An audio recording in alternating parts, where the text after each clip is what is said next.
आगे रही बात दक्ष फाउंडेशन की, दक्ष फाउंडेशन संस्था बहुत अच्छा काम कर रही है। जो मैं देख रहा हूँ, मैं दूसरे कार्यक्रम में आया, बेटी बचाओ बेटी पढ़ाओ का नारा लेकर जो आदरणीय हमारे प्रधानमंत्री मोदी जी ने दिया है, उस नारे को लेकर चल रहे हैं। और छोटे छोटे हमारे भाई बहन छोटे बच्चे हैं, उनको कापी किताब ये सब देने का काम करते हैं, क्योंकि इस संस्था के जो अध्यक्ष हैं सुनील कुमार जी, वो खुद एक गरीबी से पढ़े लिखे पले हैं, तो उनको एहसास है गरीबी का। उस एहसास को वो लोगों में अपना बांटना चाहते हैं। ईश्वर इसी प्रकार उनकी आर्थिक व्यवस्था और बढ़ाए और ऐसे गरीबों की मदद करते हैं। सर, बच्चे इतने ज़्यादा हैं, ग्राउंड कम पड़ रहा है, क्या कहना चाहते हैं सर? आज काफ़ी लोग देखने को मिले सर। बढ़िया है, बहुत अच्छी बात है। ग्राउंड कम पड़ रहा है और बड़ा ग्राउंड लेंगे, इससे भी बड़ा ग्राउंड लेंगे। उनसे हम कहेंगे, निवेदन करेंगे कि इससे बड़ा ग्राउंड लेंगे। और इसी प्रकार सभी हमारी छोटी छोटी बच्चियों को जो बहनें हैं उनको इस प्रकार से मदद करने का। सर, युवाओं के प्रति आपने कहा है, कहीं न कहीं आप युवा के प्रति किस तरह का सोचना चाह रहे हैं, और सर क्या आपको लगता है कि युवा किस तरह? मेरी सोच से युवा सोच नहीं लेता है, युवा की अपनी एक सोच है और युवा अपने सोच के साथ ही आगे बढ़ता है। आप क्या प्रश्न पूछना चाह रहे हैं उसको सही तरीके से सर, जिस प्रकार से लगातार मोदी जी कहते हैं बेटी बचाओ आगे बढ़ाओ, क्या कहना सर? जिस प्रकार से बेटी बचाओ आगे बढ़ाओ, क्या कहना सर? आप लोग जानते हो, आप लोग उसी देश में हो जहाँ पे बेटियों की भ्रूण हत्या होती थी, बेटियाँ कुछ नहीं थी। बेटी जिनके यहाँ होती थी वहाँ पे खुशी नहीं होती थी, बेटा होने पे बहुत खुशी होती थी। लेकिन आज मोदी जी का जो नारा था बेटी बचाओ, यानी बेटी को बचाओ, पहले भ्रूण हत्या मत करो और फिर बेटी को पढ़ाओ। आज हमारी बहनें जो हैं इस देश में कंधे से कंधा मिला के आर्मी में भी है। मोदी जी के राज में 10 सालों में आर्मी में भी हमारी बहनें हैं, बॉर्डर पे भी हमारी बहनें हैं, वो पायलट भी हमारी बहनें हैं, वकील भी है, IAS भी है, IPS भी, क्या नहीं है।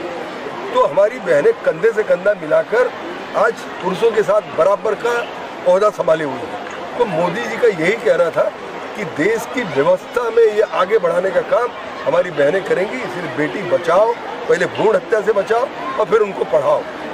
जब पढ़ेंगी तो इस देश की समाज की सेवा करने का काम जिस प्रकार पुरुष कर रहे हैं, जिस प्रकार हमारे युवा भाई कर रहे हैं, उसी प्रकार हमारी बहनें करेंगी। सुनील जी के बारे में क्या कहना चाहते हैं? सुनील जी का फाउंडेशन बहुत ही अच्छा काम कर रहा है। व्यक्तिगत मैं क्या करूँ, फाउंडेशन मैं देख रहा हूँ, मैं दूसरे कार्यक्रम में आया हूँ और मैंने इसीलिए उनसे कहा कि इस प्रकार की अगर आपका फाउंडेशन सेवा करता रहेगा तो सरकार की तरफ से जो मदद फाउंडेशन को लगी निश्चित तौर पर सभी लोग। ये जो मैंने प्रोग्राम रखा है, ये मैंने खुद से इंस्पायर होकर रखा है, देश के प्रधानमंत्री जी से इंस्पायर होकर रखा है। कुछ इंस्पायरिंग लोगों, देखिए अगर गलती आप खुद करके खुद सीखना चाहते हैं तो कर लीजिए, अगर आप दूसरे की गलती से सीख लेना चाहते हैं तो सीख लीजिए। तो ये मैंने खुद देखा है कि कलम में कितनी ताकत है, मैंने अपने आप पे भी देखा है। आप भारतीय संविधान में हैं, डेमोक्रेसी में हैं, आप डेमोक्रेसी देखिए, आप सबसे सर्वोच्च पदों पे देखिए, इस कलम ने ही वहाँ पहुँचाया है।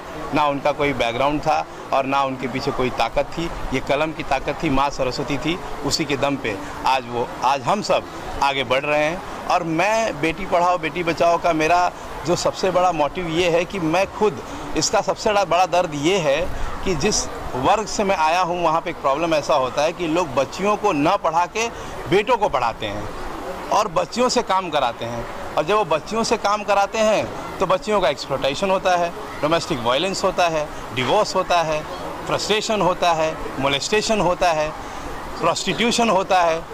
ये एक ऐसी शक्ति है, आपको मैं बताऊं बायोलॉजिकली भी ये प्रूव्ड है, साइंटिफिकली भी ये प्रूव्ड है कि लड़कियां लड़कों से हर मायने में जल्दी ग्रो करती हैं, ये इमोशनल होती हैं, ये एक शक्ति होती हैं। एक बार आपका बेटा रूठ जाएगा तो शायद 2 साल बात नहीं करेगा, लेकिन अगर आपकी बेटी है तो दूसरे दिन भी आपके घर आ जाएगी। तो उस शक्ति को, जिस शक्ति को लोग बेटे के सक्सेस के पीछे जलाना चाहते हैं और उसे बुझाना चाहते हैं, हम उसी को जलाना चाहते हैं और हम उसी को आगे बढ़ाना चाहते हैं। युवकों को आप बुक वितरण और बैग वितरण का कार्य कर रहे हैं, आपका मुख्य उद्देश्य क्या रहा है? मेरा मुख्य उद्देश्य वही है, अरे पृथ्वी है देती है, सूर्य है देता है, मुझे भी कहीं से कुछ मिला है, मैंने भी बुक को लाइन में लगा के मांगी है, मैंने भी बुक और नोटबुक के लिए लाइन लगाई। आज तो ये बैठे हैं, आज ये आधुनिक ज़माना है, भारत बढ़ रहा है। हम तो उस ज़माने में बुक के लिए लाइन लगाते थे जब पहाड़ों पे चढ़ते थे मेरी माँ के साथ। मेरी माँ ब्लाउज सिलना छोड़ के ये लाइन लगाती थी सिर्फ बुक और किताबों के साथ। लेकिन मुझे भरोसा तब हो गया जब मैं इसको पढ़ पढ़ के जब जब मैं LLB कर लिया, मैं एडवोकेट हो गया, मैं हाई कोर्ट के सामने बोलने लगा, सुप्रीम कोर्ट के सामने बोलने लगा, तब मुझे भरोसा हो गया कि ये मिसाइल है। सर, जिस प्रकार से बच्चे इतने ज़्यादा ग्राउंड कम पढ़ रहे हैं, क्या कहना चाहते हैं? बस देखिए क्या होता है कि समस्याएं भी इतनी बड़ी है कि सोल्यूशन कम पड़ रहे हैं। लेकिन अगर ग्राउंड कम पड़ रहा है, सोल्यूशन कम पड़ रहे हैं, ये कम हो रहा है, वो कम हो रहा है, अगर हम नेगेटिविटी में ही जाते रहेंगे तो ये और समस्या बढ़ती जाएगी। मैं चाहता हूँ हम सब शुरुआत करें, और मैं यहाँ अपने आप को कोई ब्रांड नहीं दिखाना चाहता हूँ। मैं ये बताना चाहता हूँ कि मैं गरीब हूँ, ये गरीब है, इनकी जात और मेरी जात एक है। हम नोटबुक की कमी को और बैग की कमी को मैं जानता हूँ और इसके यूज़ को मैं जानता हूँ। मैं चाहता हूँ कि हम सुपर नेचुरलिटी में बिलीव करें, हम कुछ ऐसा करने की कोशिश करें। मैं चाहता हूँ कि और भी लोग इंस्पायर हों, कहीं और 2000 लोगों को बांटें, कहीं 2000 बच्चियों को बांटें। ये बच्चियाँ जिस दिन खड़ी हो गई ना, तो जो आपका यूथ है ना, वो कंप्लीट हो जाएगा। वकील साहब, जैसा कि आप जानते हैं, जो दक्ष नागरिक फाउंडेशन है, बहुत बड़ी संस्था है, आपने कितने वर्षों से काम कर रहे हैं, मगर इतनी बड़ी फाउंडेशन, क्या इससे चुनाव लड़ना चाहते हैं या भाजपा में जाकर के प्रवेश किया उससे चुनाव लड़ना, क्या उद्देश्य है? देखिए क्या है ना कि आज का हर, जैसे हम पहले पेजर यूज़ करते थे, अब मोबाइल यूज़ करते हैं, तो क्या होता है ना कि अब जैसे जैसे ज़माना बदलते जाता है, सब वैसे वैसे बदलता जाता है।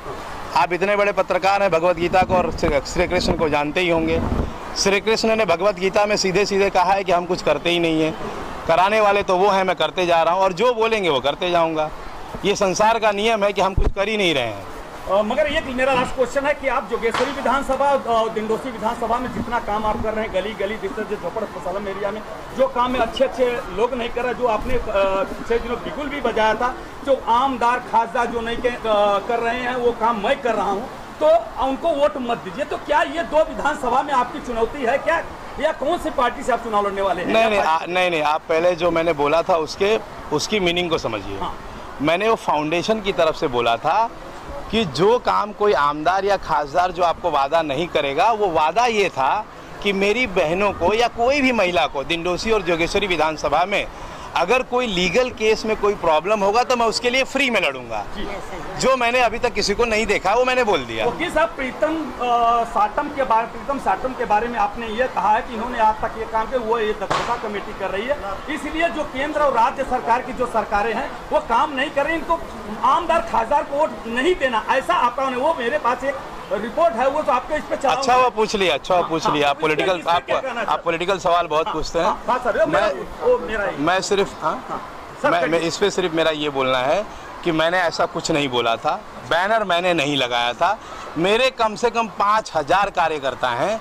अगर मैं कहीं कोई काम कर रहा हूँ, कोई बैनर लगा देगा, उसमें आप मेरा नाम ले लेंगे या मुझे उछालेंगे। वो मेरी बहन है, मैंने उनको हर प्रोग्राम में बुलाया है, मैंने उनको हर प्रोग्राम का इन्विटेशन दिया है। वो मेरे वार्ड की नगर सेविका हैं, मैं उनकी रिस्पेक्ट करता हूँ, और मैं उनसे राखी भी बंधवाने के लिए बुलाया था, और राखी बंधवाने की इच्छा भी है।